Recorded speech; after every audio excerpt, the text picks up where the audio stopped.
What is up? My sister, Mallory Hasselbeck, finally on the podcast. Thanks for making time today. Thanks, Annabelle. I feel like this is a bucket list. I'm happy to be here. Well, you've actually been like my hardest guest to book, Mallory. It's true. You have, and you know it's been true. It is true. It is we true. finally get to be here at BC, which is so cool for me to be in your hood now. But I'm going to ask you, you're not exempt from this just because you're my sister. I'm going to ask you the question I ask everybody. So what are you all about right now, besides BC Lacrosse, obviously? You know, I would say I'm Annabelle's #1 fan or #1 listener when that Wrapped comes out, but I would say my answer is going to be a little unique. I received a stuffed animal, a weighted stuffed animal with a BC Lacrosse jersey from one of the parents on our team, and I always thought stuffed animals were a little weird, but I'm all about my stuffed animal. It's a bear. Guess what its name is? Bear. Bear. Okay, creative. And did you name it that? Yeah, I just went for it.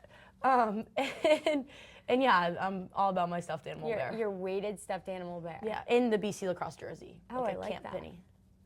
Yeah, you got to do that. Rep the brand. Yeah, I love that. That's so fun. So I do want to talk BC Lacrosse and all the things with that, but I do want to spend some time talking about our Papa and to honor him because he is now recently with Jesus and unannounced. He did not give us any warning that was happening, but I do want to spend some time honoring him, and I think something special that stuck out to me throughout that time was that I had a few people say, oh, I'm so sorry, like this is right around Easter, it's going to be your first Easter with him, like literally like the days leading up to Easter and right around that time. And for me, if anything, I was like, oh no, like this is the biggest blessing that it is right near Easter because it is such a reminder that like we will see him again, and that because Jesus died and that he rose again, like we can have hope and we can be happy on this day.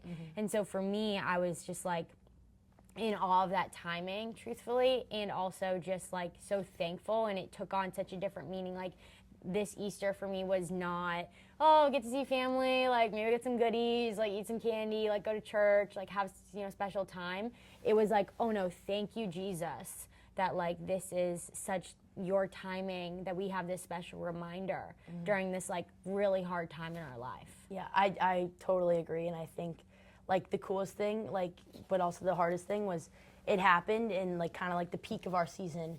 Like we played on my senior day game. Like I flew out the next morning at 6 a.m. with you, and then we fly down to North Carolina right afterwards to play in the ACC championship. But I think because of the man that our Papa was, like, and how many people he touched, whether it was like the random security guy working the field in North Carolina coming up to me being like, hey, I just want to say sorry, I knew your Papa, to people that I work out with at PT, to random people that I meet at Starbucks like 2 days before. I think just it's such a special, and it's a testament to his life and the way that he lived. Yeah, and I think what's so crazy about just the timing of all of it was I got to call your senior night game, which was so crazy. It was an amazing opportunity for me, number one, to like be at your game, just living in Boston, but then also calling your game, and you scored too, which is pretty awesome. And Jay Alter, ESPN play-by-play, like kind of tossed it to me. He's like, I was like, I don't even know how to, this is my sister's goal. Like, this is such a big moment. I don't want to, like, mess it up in any way. But that was special for me, and I think the God wink in that was that, and I really didn't know it until after the game, but our Mimi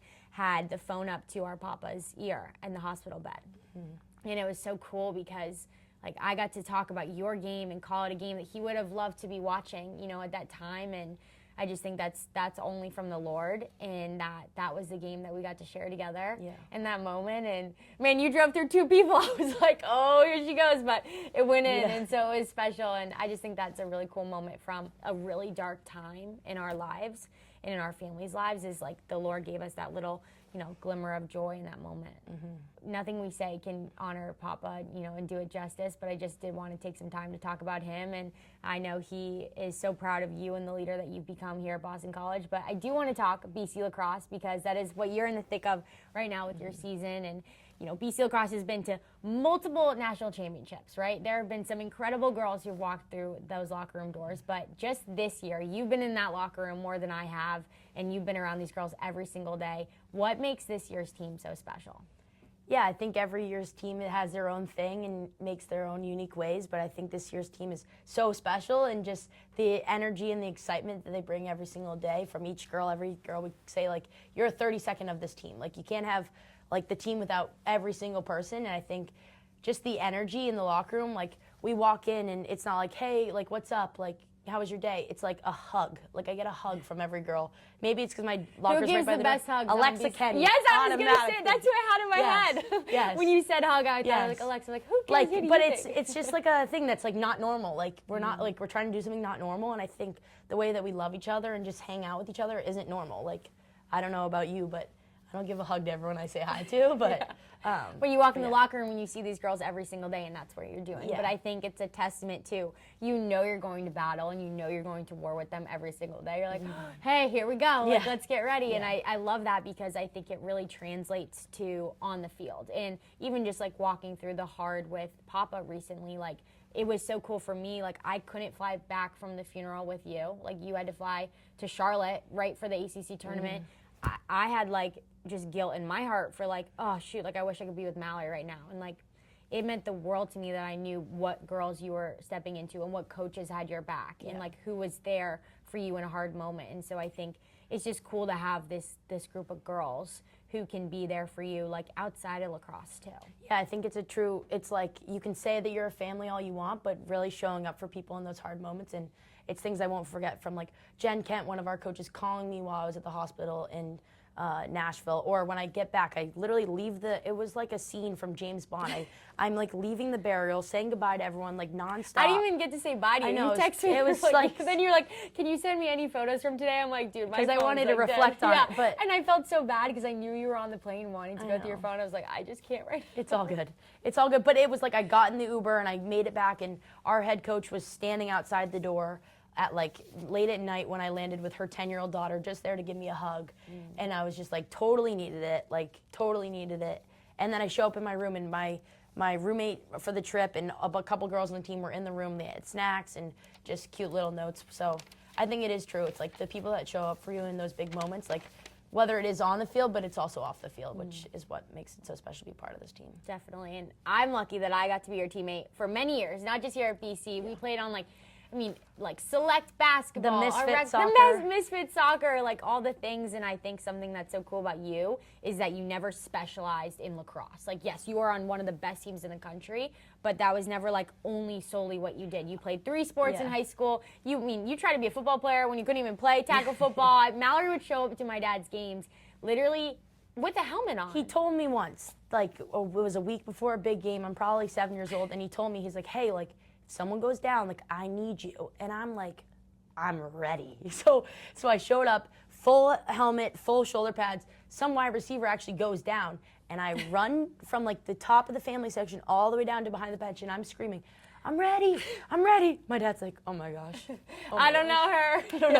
I don't know her, but it was so great because like not only were you a child, but you were like also a girl. So like there was like in like not on the Seahawks, but I just loved how you had that like competitiveness in you and that belief that like, yeah, I'm ready, like I could do this. And like you practiced every single day. I remember like our neighbor friends would like knock on the door and they'd try to be asked for Henry. And the neighbors would knock on the door and my dad would answer. They'd be like, is Mallory home? And he'd be like, no, but Henry is. Like the neighbor boys are my brother's age. And they're like, it's okay, we'll come by later. Like, and my brother's an athlete, like he's a stud, and they really wanted to play with Mallory. They wanted to. No, I'm kidding. Yeah. But yeah, they definitely made me a better player. Yeah, that's amazing. But I do think that you having that competitiveness, even for like a sport like football that you never were going to really play besides flag. We had a great flag football team. Actually. Shout out to our flag football team. They were studs on that team, but.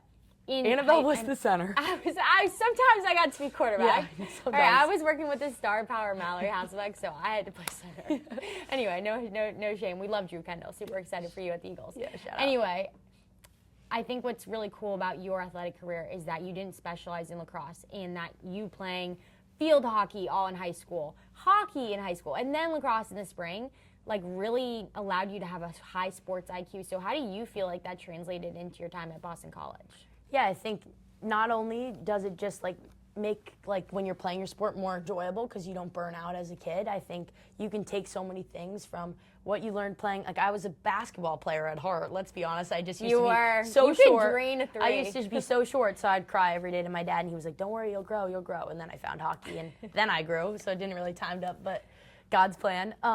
But I think just like integrating everything that you learn from those other sports, whether it is just like relationship-wise or handling a loss, handling a win, knowing how to be the best player or like the worst player.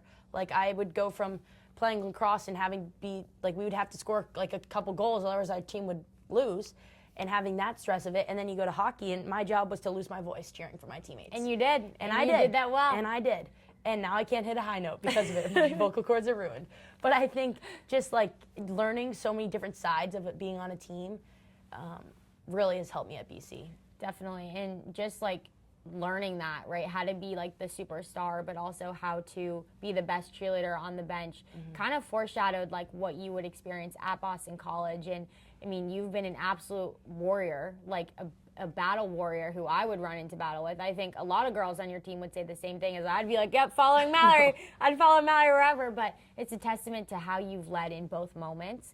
And I think something like pretty unique to your story is senior year of high school, you get named the #1 recruit in the country, which was like crazy when you think about like our lacrosse background and picking it up kind of late and not being the best, ever. We were terrible. In our era. We were not good. I mean, I couldn't catch the ball. We would cry before practice. We would cry. We were so nervous. We didn't know what we were doing. But thankfully, we had like amazing club coaches and people along the way that really helped us. But you really stepped into that, and you really owned that #1 spot. And I think what's cool about your story is like days after that, you tear your ACL going into your freshman year at Boston College. So how did you, just with that moment, how did you handle that to start? I think it definitely was I never really knew. A couple of our friends had tore their ACL, but I don't really think I fully understood like what happened. I remember getting in the car. We were in like Virginia Beach for like a lacrosse tournament, and I get in the car and I'm like, oh, my knee's not okay. And our mom was like, so you tore your ACL? And I was like, well, what is that one? And like, what does that mean? And like, should I be upset? And obviously I was upset, but I don't think I fully grasped what was about to happen. But I think the ranking side of it, I think just the way that we were raised, like nothing's ever given. Like, so yes, that was such a cool honor, but I think it's only because of the teammates that I had and the amazing club team that I was on, and you pushing me and our parents pushing us. And I think the way that our dad kind of described it when that happened, because I was like, oh, that was so cool. But he was like, that doesn't mean that you're going to beat someone in a one-on-one. Like, just because you have the ball and you have this title over you, like, that doesn't mean it's just all about what, like, you actually do, less than what's on paper or what's being said. So I think just going from that and then foreshadowing our BC team's career, whether we were ranked #1 going into the preseason or you were ranked 17 when you guys won. So I think just like knowing that those things don't actually determine at the end of the day who you are. It's what you do. And I think you did an amazing job of that, like from the get-go. Like I think a lot of people hyped it up a lot, really, as like it should. It's a really cool thing, and you worked really hard in high school and in club lacrosse to earn that and to be highly recruited, but like it means nothing. And I think that's what BC Lacrosse does so well, is you're highly ranked really throughout the entirety of your season, and the coaching staff does such a good job of like, yeah, we do not care. Like everybody's seeing that on your Instagram feed of the rankings, like that means nothing. We haven't won anything yet. And so I think that's a real testament too to just the culture here. But I do want to focus in on some of your injuries, because you've had like 4 knee surgeries here. And like you also broke your wrist sophomore year, and like nobody knew you were playing the end of the season with a broken wrist. That was crazy and wild. Little tape, we're fine. But just having like endured physical pain, like so hard. And like I dealt with a hamstring in college. Like you can't even compare. Like seriously, like my biggest problem was a hamstring, and I can't even fathom the physical pain that you've had to go through. How did you like get through the mundane of every single day of going to PT, driving back, like standing at practice, watching a sport that you love? Like what did you tell yourself in those, ordinary days when you're just fighting?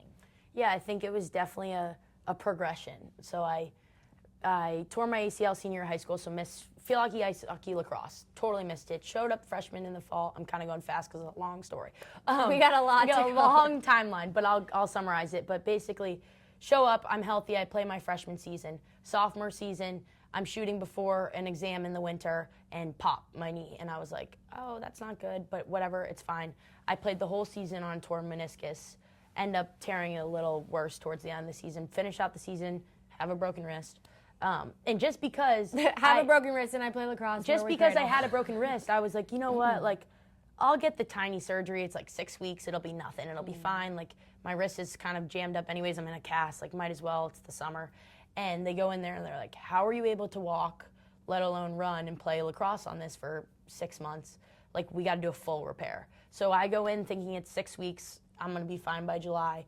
and it was 6 months. I'm going to be back by December, maybe January, getting ready for the season. And that's when the questions of like, okay, should you redshirt? Should you not redshirt? Should you play your junior season? Kind of came in, but our family and just the competitive nature, it's like, I'm going to give this everything I got. So I gave it everything I got that junior fall.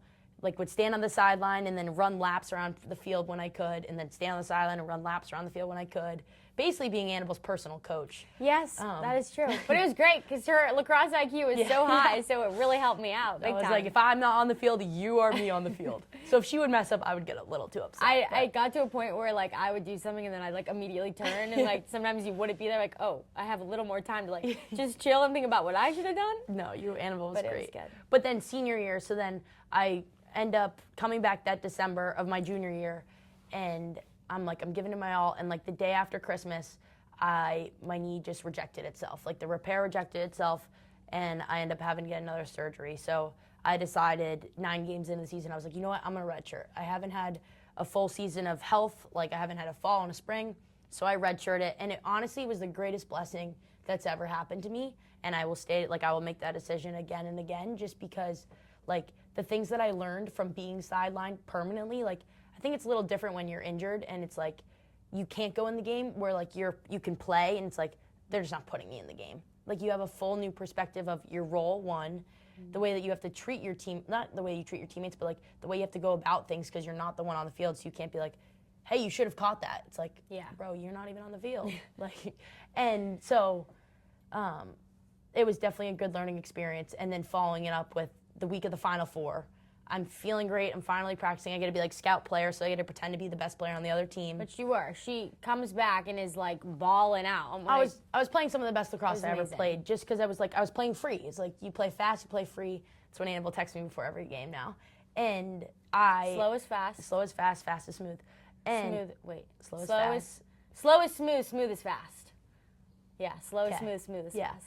And I end up tearing my ACL the last week of the season, going into the Final Four, and I was like not even playing. I got hurt in practice.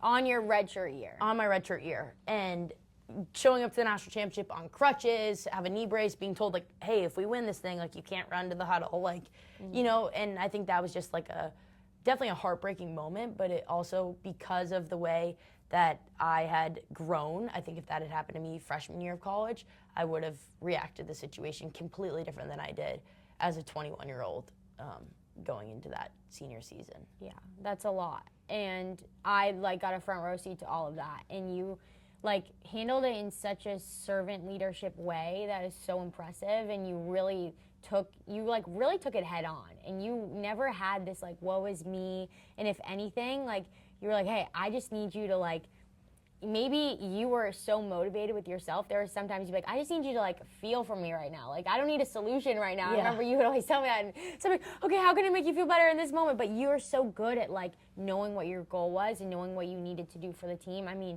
you probably watched more film that year on your redshirt year than anyone on the team, just because one, you had a little bit more time because you weren't physically on the field, but two, you were like, how can I help this team? And you were a huge reason for our success. But one of the highlights of my BC lacrosse career was getting to hug you when you were walking back on the crutches. And I was like, this feels like a movie, literally.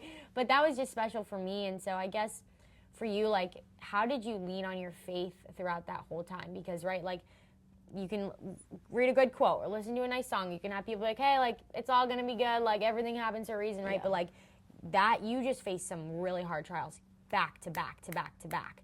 And also, while, incredible things are going on for you and your team, it's this really crazy push and, pull of joy and also a lot of sadness. So how did you lean on your faith through that? I think I definitely, got stronger as I got older. And I think throughout, the adversity after adversity after adversity, it was really a test of, okay, a full surrender. A full surrender of, I can't do this on my own. I don't know how people get through injuries on their own. I can't do this on my own, God. I'm going to give this to you. It says, you're going to face trials. It's part of life. But, when you face those trials, consider it pure joy, because, they will produce, hope, and they will produce perseverance. And I think that just kind of going at it with that mindset, okay, and I'm not saying this happened every single day, but, being okay, this is, supposed to be joy.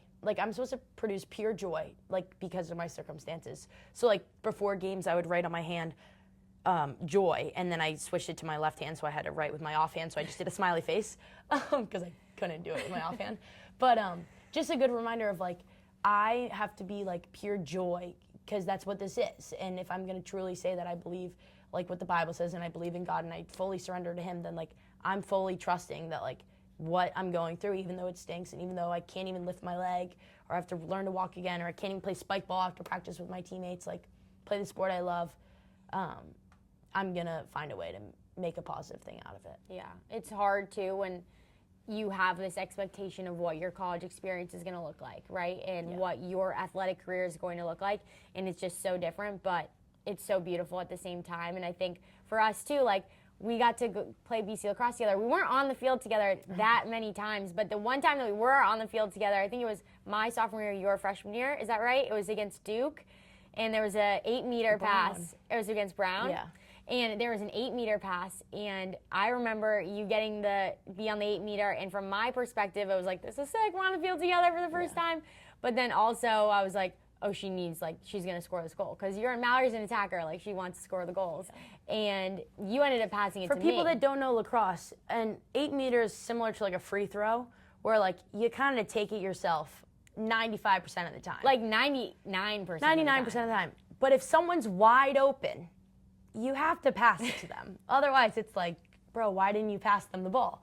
And so I get the 8-meter, I pump for shooting space, I get the 8-meter, I'm like, yes, like got the 8-meter, like. And I didn't set myself up to be wide open. Let's go. I look to my left, and I'm like, Annabelle's wide open. I don't even think I meant to put myself and I I passed it to her, and she scored, and it was really special. But at the Duke game, I had the 8-meter, and I didn't pass it to her.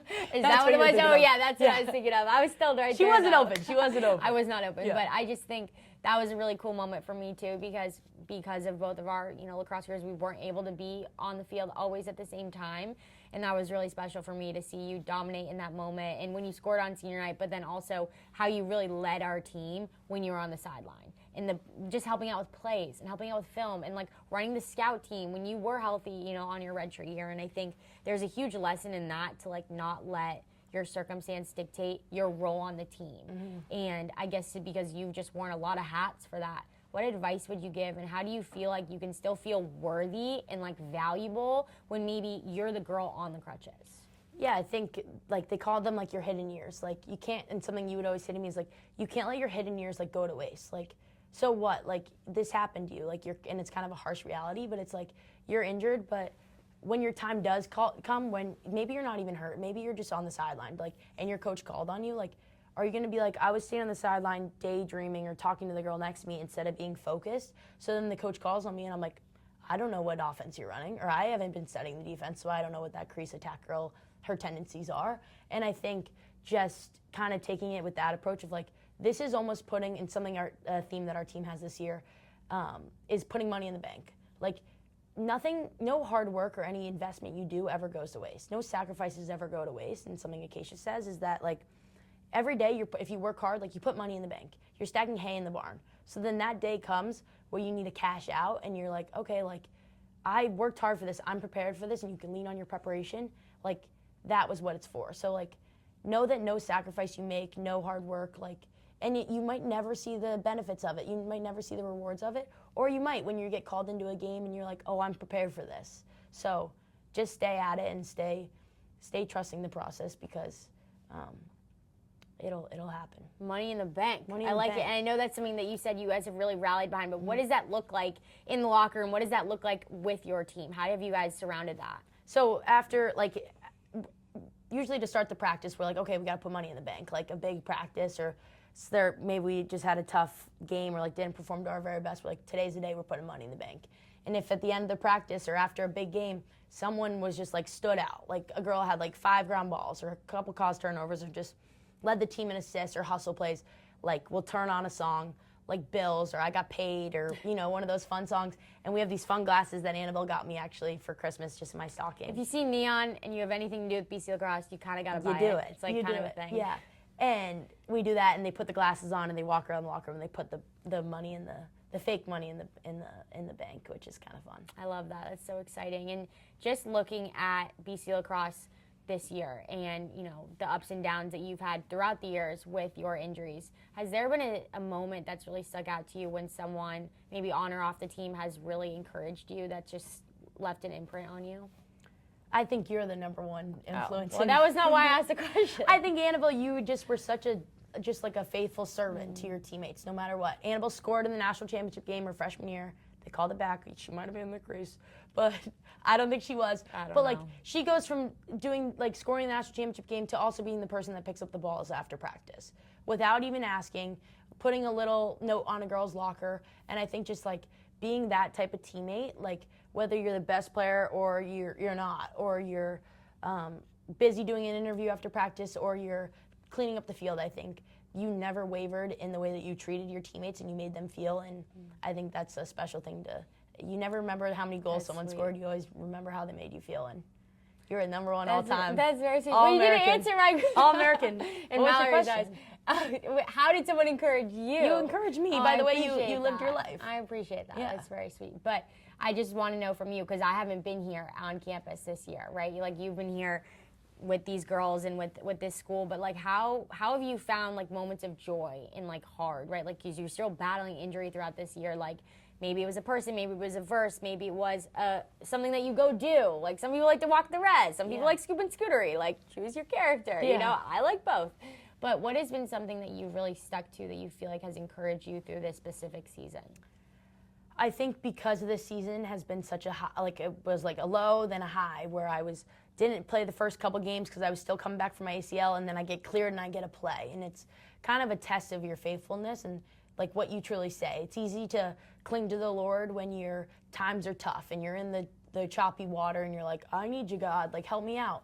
But I think something that I consistently prayed for throughout that season was okay, even if, because that was an option at one point, was I might never play lacrosse again, because of how many injuries I've had and just the amount of toll that takes on your body. It was I might never play the sport I love again beyond the field. And I think the hard reality of that was okay, is that enough? Is just depending on the Lord enough? And will that fulfill me? And I think remaining faithful and still depending on the Lord the same amount that I did when I was I'm holding on, I'm holding on. I would go to our Bible study and be hold the Bible, be I am holding on. I need you, God, to get me through this. Is the same way that I want to live my life when I am playing. Get a dress, get to talk to the team before the game, get to run around with my best friends and celebrate and score a lot of goals. I don't score a lot of goals, but you know what I mean. Just have a lot of fun. I think it's the same, no matter if you're on the highs or the lows. Just remaining faithful. And you mentioned talking to the team, and that's a role that you've gotten to really step into this year. And sometimes I'll be in the stands close enough to hear you, but not all the time. Sometimes I'll have to wait for the video to come out after the game for the recap. But how do you prepare what you're going to say to the team? Because that's a really hard job. I know Sydney Scales was doing it for us our year. Every time she'd talk, I'd be how do you even come up with that? I don't know if I live up to her. But I've heard snippets of what you say, and it's so good. So how do you prepare to lead a group in a battle like that? I think it's just from the heart, and it's just from the tone of the team throughout the week. Every week is different. Every opponent's a little different. And usually I try to keep it focused on us, because at the end of the day, it's all about us. And if we put out the best product of our lacrosse, we believe that we'll win the game instead of trying to compete against someone else and let them kind of take us off our path. So just trying to encourage the girls. And at the end of the day, it's not about the X's and the O's. I'm just trying to get people to run through a wall. So hopefully I can do that. But my teammates do a good job of helping me out. You just need a fast start, the first punch. First punch, fast start, and then keep the foot on the gas. Do you feel there's anything that people might not know from just being on the BC Women's Lacrosse Instagram or going to a game, and something that they don't know just from the outside that you're man, this is a really either funny or special part of our team that everyone might not know? Oh, there's so much people don't know. We should have an office television show. I think there's so many different parts to our team. I think a really special thing about our team is that the excitement that we have, and we sometimes visualize before games. And I remember one of the first away games of the season, Acacia came up to me and she was hey, do you think we should visualize? And I was it's really productive and people really like it, but the vibes were so high and we were just on a roll and there was so much joy and energy flowing through the team that I was I don't know if we should. And she was you're right, I don't know if we should. And I think it just kind of separates us from other teams in other years. There are times for that, but there are also times where we just need to ride the high of this team and ride the momentum of this team. And it's just the joy that all the freshmen have and the new transfers have, that we've just kind of opened them with open arms, and we kind of say, it doesn't matter if you're a freshman, like it doesn't matter if you're a transfer, it doesn't matter if you're a junior or senior. What does your jersey say? I mean, Annabelle's wearing my jersey right now. her. I'm repping the brand. It's true. Like, what does your jersey say right now? It says Boston College. It doesn't say you're a freshman. It doesn't say you're a junior. It doesn't say you're a senior captain. It says Boston College. So everyone has the same amount of respect. I feel like I'm going to run through a wall. This is great. This is a pre-game speech for me. But everyone has the same amount of ownership too. So I think that's something our team's really bought into, and it's been a lot of fun. That's special. And as much as it's so fun, it's also a very competitive environment. And it is also the grind, right? Like, this is the grind. And you guys have had a lot of success in all these past years. And what would you attribute, like, before you got to Boston College? There was a lot of work that went into that to even just be able to come to BC. So what would you attribute, like, the hard work of getting to play for one of the top programs in the country? I think just being pushed by you every single day, and just being pushed by our parents, being pushed by our amazing club team and our amazing high school teams, and just being surrounded by people that like seek greatness too. It makes it infectious. It makes you want to chase it. So I think stepping on campus and having the seniors, all they talk about is winning the national championship. It was the goal. Like, it was just the standard. And then the coaches, all they talk about the first day, they sit you down, they say, we're going to win the national championship. And you're like, you see it, you believe it, and like, even if you don't even really understand it yet, you're like, you're all in. And something we talked about recently, a couple weeks ago, was like, when you walk into a game, you leave all your doubt at the door and you put on your neon hat, because that means you're in BC lacrosse attack mode. I love that. And I think it's just like, even if you do have those doubts, you look to the right and left of you and you're like, I have the best teammates in the country. Like, why should I have any doubt? And I think that type of belief is contagious, and it's also dangerous to go against. So definitely. Well, I remember when we were getting recruited, you and I were basically getting recruited at the same time. And we were at a BC lacrosse game. It was in the bubble. It was Alumni Stadium, but with the bubble. And I remember the Weeks twins, the Weeks sisters were there, and they were doing, like, it was like a 3v3 tournament or something. And I remember, like, looking at you and be like, ooh, we do not want to play against them. We need to join them. Yeah. And so I really feel like that was the story for me at Boston College, but it's probably the story for you as well. Annabelle and I had like one move, and it was like a fake flip. And I tried it versus these girls, and they knew it, how to stop it. Because they're twins, Yeah. and they've done it before. And I was like, oh no, we need to join these people, because Yeah. they can stop our fake flip. I love that. But yeah.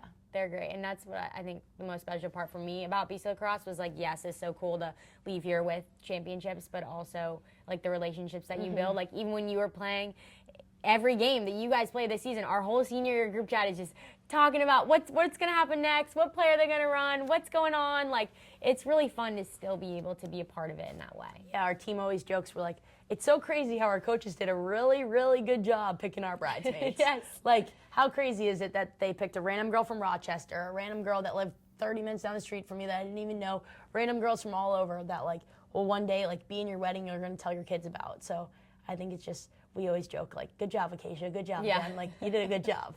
Thank you. I love that. And I feel like you've also done a really good job not only investing in your teammates, but in BC as a whole, right? Like, not just lacrosse. You're not like, oh yeah, I only play lacrosse and it's only who I talk to, and like that's all I'm doing in my life. Like, you're at hockey games, you're hanging out with your friends you're like out on the turf outside. Like, you have friends who don't play sports at BC. So what impact do you feel like just Boston College has had on you outside of just your lacrosse circle? I think it's so cool. Like, BC, like, I describe it as you could be friends with anyone. Like, freshman year, I think my friends kind of didn't like me because of this, but I was like, we had a lot of friends, but I was like, we need more friends. So I would walk every Wednesday. I'm not saying you're not good enough. We just want to add to the circle. Yeah, they were like a little offended. I was like, now looking back, I'm like, it makes sense. But like, I would just walk down my hall, knock on the door, be like, hey, what are you doing? You want to hang out? Like, like every Wednesday, just trying to make more friends. And I think it's so cool that every kid here that like plays a sport, didn't play sport, was the top of their class, probably did something, has a crazy life story that I want to learn about, or like is from somewhere crazy or cool. Like, maybe I've lived there and like they also live there and we have that connection. So I think just investing in BC is the community that your identity just isn't a lacrosse player, and it's more than just being an athlete. You're more than just being a student. It's a really special place. And you have a really fun senior year room. Yeah. Who's all in your room this year? Oh, I have the best roommates ever. I have my direct roommate, Elizabeth Kirk, on the lacrosse team, and then I live with 4 hockey players who are just the life of the party and just so awesome. I walk in the room and I feel like a superstar. So And you really loved hockey. Like, you were like, oh, maybe I could play loved hockey. hockey. Hockey did not love me back. It's okay. That was me with AAU basketball. And, like, you know, you laugh every time I say that. We're just locker room guys. Hey, listen, like, I learned a lot, though. I think AAU basketball, like, really helped me with my lacrosse. And, like, if I give anyone advice on, like, lacrosse, I'm like, play basketball. Like, that was so helpful to me. And I feel like just playing multiple sports growing up is what really helped us. And I think something, too, is, like, when you play club lacrosse and, like, everybody commits, you know, in your junior year or whatever it is. And, you know, years ago, it was even before that. And some people would be like, all right, I'm done going to club practice. Or, like, now I don't need to show up. And, like, I think something that was so cool for us is our parents had us go to every practice. Yeah. Like, it was even a bigger excuse. Like, that was the start. Right. Like, oh, we just got going, right? And so, like, we'd even go from field hockey games in high school to club mass elite practices where you do 2 hours of conditioning just to start. Like, it was insane. I really don't know how our bodies did it. But that's what I think allowed us to love lacrosse so much and to also have that, like, hey, you don't just, like, chill when, like, you get that committed tag. Yeah. Nothing's guaranteed. No, not at all. Well, Mal, I do want to shout out our mom a little bit because Mother's Day is going to be right around the time that this podcast comes out. And so when you think about our sweet mama, I know, you know, a lot of people think of our dad as, like, the athletic one in the family, and he played, you know, NFL football, but our mom was kind of a baller. And so how do you feel like, totally, and how do you just feel like mom has had a specific role in your own lacrosse career? Yeah, I think our mom is a warrior. Someone approached her when we were little at the gym and was like, hey, like, do you want to be a Navy SEAL? And I remember I heard that and I was like, wait a second, like, you could be a Navy SEAL? And she was trying to be subtly tell us it, but my dad is her biggest supporter, her biggest fan, and just kind of was like, you kids don't know how much of a baller your mom was. And now being at BC and seeing her name on the wall and seeing her in the Hall of Fame and just learning about her as a player, because we know her as the mom that can run miles upon miles and like it's nothing and do crazy workouts and just uplift us and have everything ready to go at the blink of a second. So, yeah, she's a superstar, and we're just so lucky. And she's definitely the person you want to give a hug to after the game. Oh, yeah. And see all the time. And I think from, you know, just watching her take care of you throughout your injuries too has been really special for me. The best, I mean, she's gotten better. The first time it was, we had no clue what we were doing. Now we're because you can't move the leg, you can't get your arm wet and all the things. I remember you broke your elbow, so I ran you over with a motorcycle. That's a story for another time. We were like 8. Yeah, that was tough. But I did want to shout out injury Mom. prone. I'm not injury. I did want to shout out Mom because she is so special to us, and I hope that we get to be like her someday. And half as good as her someday. Yeah. And but seriously, Mal, just like so excited to sit down with you at BC. But I have to ask you one more question before we close it out. Before the games, do you wear headphones or no headphones? No headphones. I wear one headphones for one song. Okay. And then I go no headphones and I'm with my girls. Just one song. So what's the one song? Steal My Show by Toby Mac. I love that. And why? We went to his concert. It was one of the first concerts we went to when we were younger, after the Jonas Brothers. And obviously after the Jonas Brothers, obviously. And I think you wore a football jersey to the Jonas Brothers concert. Yeah. I definitely did. And you were ready. You were ready to go in the game. My first word, it wasn't mom, it wasn't dad, it was ball. It was ball. Yeah. So ball alert. Yeah. So and it's just like whatever today has, like take my show, take over, take all the glory, and then I go in the locker room and dance party. I have a dance party with my. Who's the best dancer in the locker room? We have some unique dancers in the locker room. all different types. All different styles. Emily English is a pretty good dancer. Because she's got the Irish step dance. Yeah, I love that. But all my girls. I love it. Well, Mal, we're cheering you on. Thanks so much for sitting down with me today. I love you, sis. Thanks, Annabelle.